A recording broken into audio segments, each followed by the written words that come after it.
60s, poets, San Francisco.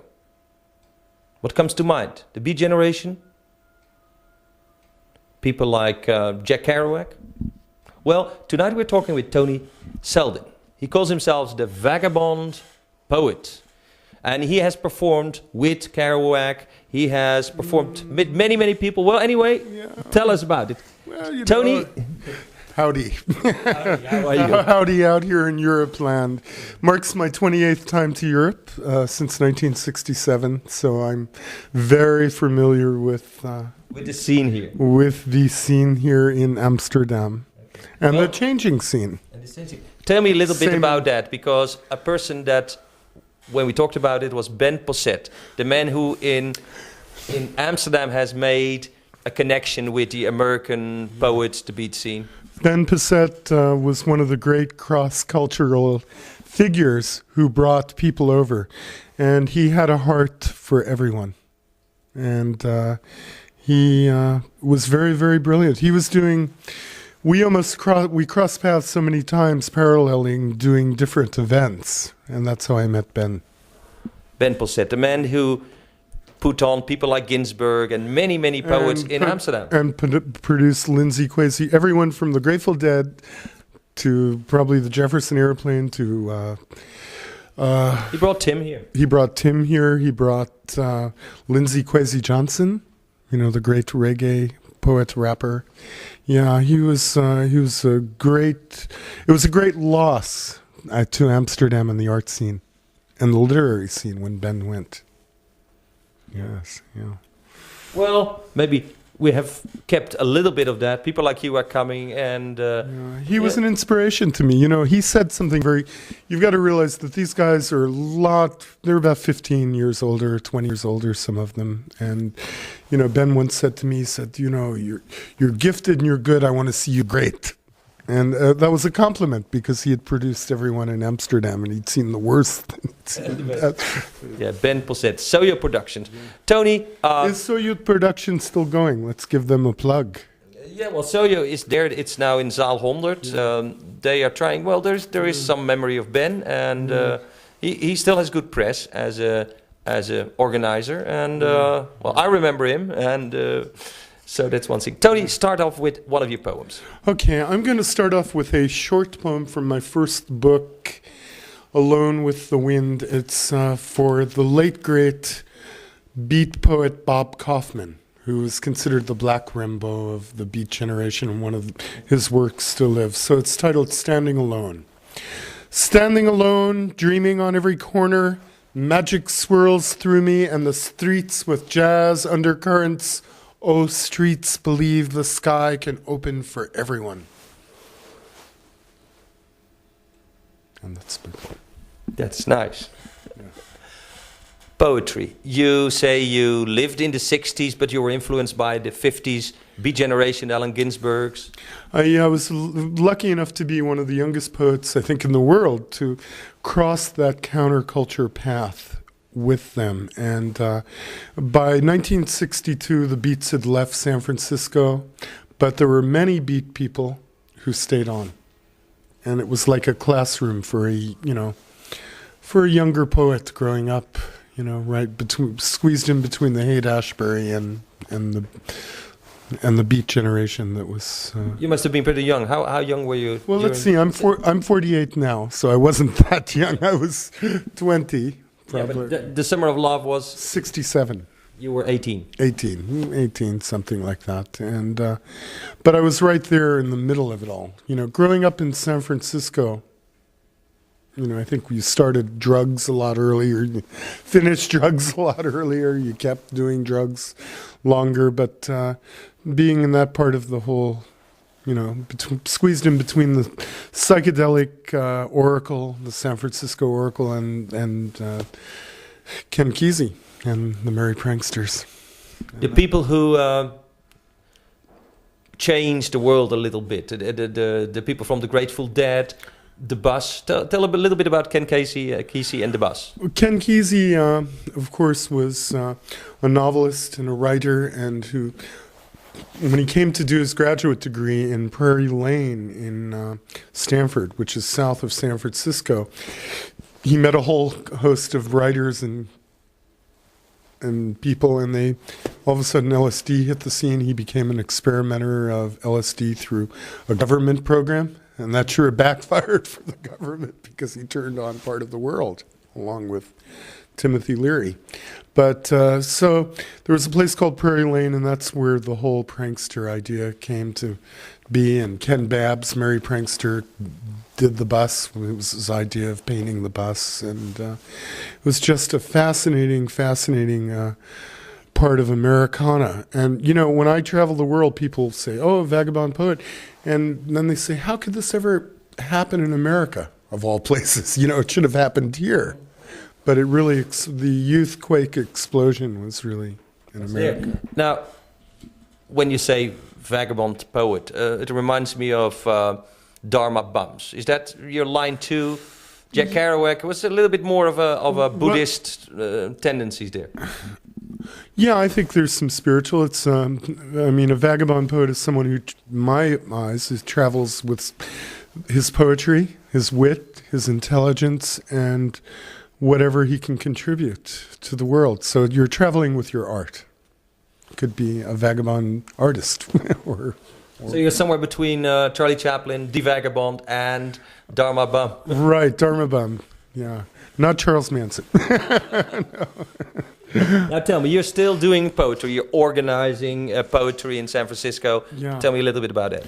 Okay, I'm not doing as much organizing as I used to. I've slowed down. And I think that's another reason why I think Ben Pisset's is such a mentor to us all. He never slowed down. He never lost. I work with a group. Let me look at a few of the pictures you have. Yeah. I have a spoken word group which is dormant right now, but we've just recorded and we're in the process of lifting it off the ground. When you say spoken word group, that is poetry and music yes, combined? Poetry and music with some of the 60s icons. It's titled Theater of Light, and that's Tom Constantin, better known to Deadheads as TC. He wrote a lot of the Dead songs and was with Pigpen, and he was the original keyboardist with Pigpen and the Grateful Dead and on quite a few albums. That's Elise Piliwa. She's a harpist and adds with her harp, and it's a wonderful harpist, brilliant. That's Sam Andrew. He brought Janis Joplin into Big Brother and the Holding Company and founded the band, and Big Brother and the Holding Company is still going without Janis, all the original members, and so we're Theater of Light. Does Esalen say anything to you? Esalen along the coast. Oh, Joplin performed there a lot. yeah, she did. She performed there a lot, and it reminds me of a story by a dear friend who passed away. We're losing a lot of people. Ron Thalen founded the first. Him and his brother Jay Thalen founded the first psychedelic shop. And back then, there's a wonderful woman poet who's reclusive now named Lenore Candell. She wrote the Love Book, and Esalen had just opened with Michael Murphy and in the 60s. yeah, and they just opened their gates to the rest of the world for the human experience and the human potential movement. And Ron went down, and he was coming back from Esalen, meeting with Michael Murphy, and sure enough, Lenore Candell's book had been busted, the Love Book, because of its illicit lovemaking. And so Ron always talks about that experience, and Esalen was really on the edge of experimentation. I only went there once. And I snuck into the hot tubs, got in a hot tub with Fritz Perls, which is... He's the founder of the Gestalt therapy. Right, There's still a place at Esalen that's called after him, the Fritz Perls Hall. Right. Yeah, a hotbed for developments. But show a few more of your pictures. Okay, that's a poem I wrote for Kerouac, 1,000 Bums in Heaven. And that's my mum and Ken Kesey, who wrote One Who Flew Over the Cuckoo's Nest, and a very old dear friend. And this is a photo, I should give the credit. Jay Blakesberg, Rolling Stone photographer, took that. And Ken had always told me that I must have had a beautiful mom. So finally they're meeting. And she's on his knee and they're both. And that's a photo that's around the world. That's another Jay Blakesberg. That's Ken Babb's Merry Prankster backing me up on stage. Yeah, that's Big Brother and the Holding Company backing me up with my poetry. That's the great folk anarchist Utah Phillips, great storyteller and mythology teller with Ken Kesey. That's Dave Nelson. He founded a band called the New Riders of the Purple Sage. That's Jerry Miller. He founded a band called Moby Grape, which influenced Led Zeppelin in the 60s. That's Lawrence Ferlinghetti, publisher of City Lights Press and poet. And he was the guy who got into trouble with, what was it, the poems of Ginsberg. Right, because he first published Ginsberg, and there, of course, was a obscenity, case. And he got into trouble there. Right, but then sold a couple of million copies of Hal, so it worked out. It made Ginsberg and it made it worked. It made City Lights. Yeah, and that's Big Brother today. Sam Andrew, Peter Albin, Dave Getz, and you can't see James Gurley, but he'll be coming up, and Lisa Battle, their new singer. So they're still touring and sounding great. And that's Tom Constantin again from the Grateful Dead. It's Ken Kesey and myself again. That's late Jan Kerouac. I put on a series of events with her with Kesey, myself, and Harold Norse, the great beat poet, who's older than actually William Burroughs. They wrote the Beat Hotel together. Don't you feel sorry that the whole generation and that's has died over the past few years? Yeah, but there are people like me who are peripheral who are still continued. Yes, and guess what? Everywhere I go, from Turkey to Greece, I meet people who know my work. So it's, places I've never been, so it's nice. That's Jack Michelin, the great, speaking of someone who's in the living, and you know it when he's there, one of the great beat poets. That's on the bus recently, the Grand Further, the new Further bus with Kesey. Yeah, they made a tour to Las Vegas a few years ago, didn't they? Yeah, they just made a tour recently to the Rock and Roll Hall of Fame, where the bus was squeezed in between Janis Joplin's Porsche and John Lennon's Rolls Royce, the painted one. It's Ken, myself, and let's see. That's Anne Cohn. She illustrated this poem, Listen, and... oh, that's this one. Yes, yeah. And... yeah, anyway, it sounds like too much of a family album here, but... yeah, it is a family album, but it is. What I'm wondering is that today, does that energy still lives? Where are the new poets? Where are the new poets? I don't know. I've been really out of touch with the poetry scene. I think a lot of young people are writing. Yes, very much so. And I'm really impressed. I meet people in their early 20s and I hear... oh, yes, I know about this, and I'm really influenced. Can you tell me about that? And I see a lot of... Yeah, I see that too in the 20s, but in what they call the lost generation, the Generation X, that are now between 30 and 40, they kind of lost touch with the... yeah, most of my friends are in their 20s or 60s. Yeah. They say that's to do with the stars. Late 50s, yeah. Right. But let me recite another poem here. Yes. Okay, I will recite Listen, since you... It's one of my mom's favorite. But let me recite Children Are Dancing on Main Street. This goes with the poster. Gene Anthony, the Summer of Love photographer, donated all his images of Janis and Emmett Grogan and the Diggers and the Grateful Dead and Acid Test and Kesey's Magical Bus, so I'll have to get you a poster one of these days and send you one of those. This is a poem I wrote and started in '68, and then there was a period on Haight Street where it was boarded up, the whole street, 3/4 of it, and the junkie wars, and this is in the early '70s. So this goes from the end of Flower Power to Children Are Dancing on Haight Street. 1,000 ancient scarves hide the sun from their eyes. Visions of William Blake run rampant, along with psychedelic rangers, merry pranksters, diggers, and the thousands who have come to the Haight-Ashbury to transform this maddening upside-down planet. Cracks open along the smiling daydream sidewalk as music pours up towards the sky. The sky is filled with lies. Vietnam, Governor Reagan, Nixon, Johnson, and the CIA is watching everyone turn on in Golden Gate Park. As music turns with the wind and the fog, and the junkies are searching for fixes along with big biz realtors, 1,000 wolves pour onto the Haight-Ashbury. The wolves are eating butterflies from the hands of dancing children. We travel on, through and from matrix to matrix, searching for our lost generation known only in our dreams. Lost generation. Now we are on the internet. Here we People are. like JJ Webb has. Yes, and I should say you can find me at 60s.com. www. You have. Yeah, yes, I'm on 60. Just a little. I'm one of the people. 60s.com. So that's on the internet, Yes. HTTP and all that kind of stuff. Yeah. But do you feel that brings a new wave of connectedness? Well, I don't know. I guess it does. I like the fact that I can be 8 zillion miles away and I can pull up my email on Hotmail, and there it is. It's wonderful. There are things I love about technology. There's a debate among it by artists. I haven't really.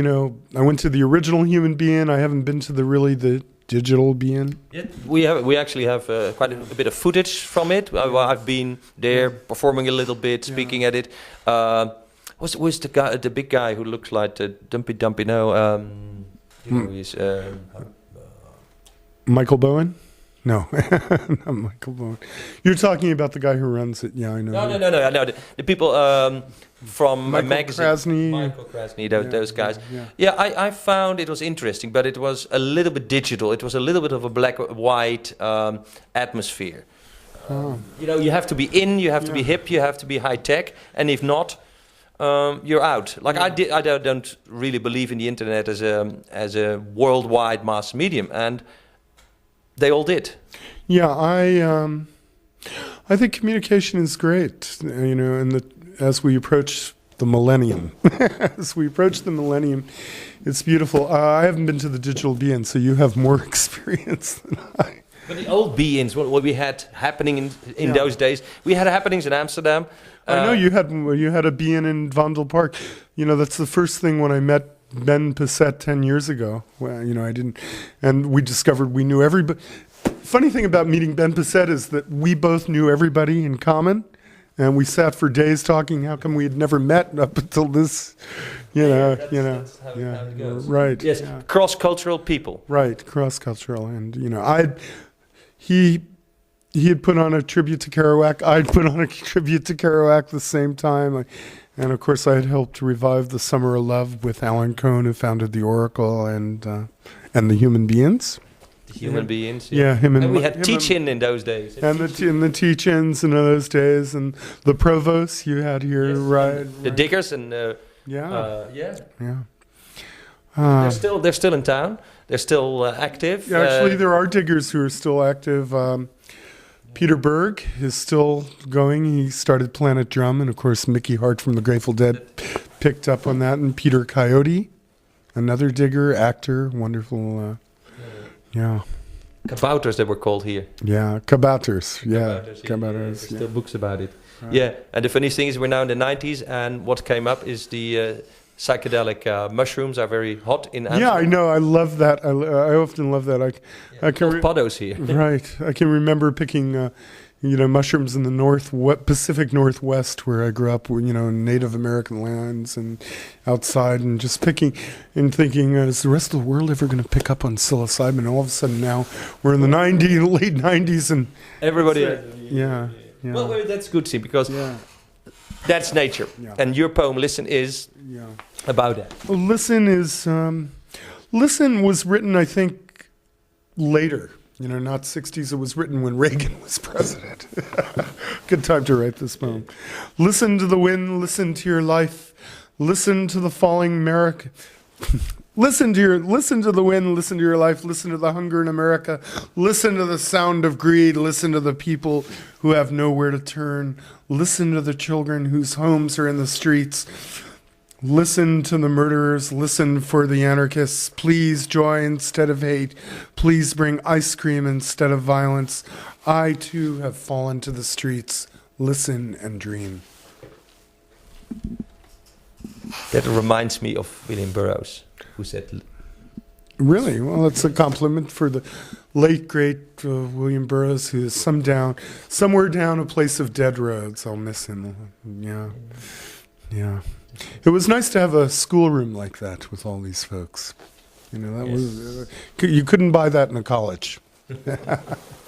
okay, this was Tony Seldin. Let me give Ann Cohn, the wonderful illustrator from San Francisco, who made this, who created the illustrations for this. Yes, yeah. Tony, the vagabond poet. Thank you for telling us about 50s and 60s and 70s and now, because that's what matters. Okay, remember, I don't get older; I get wider. Thank you. It's a good one.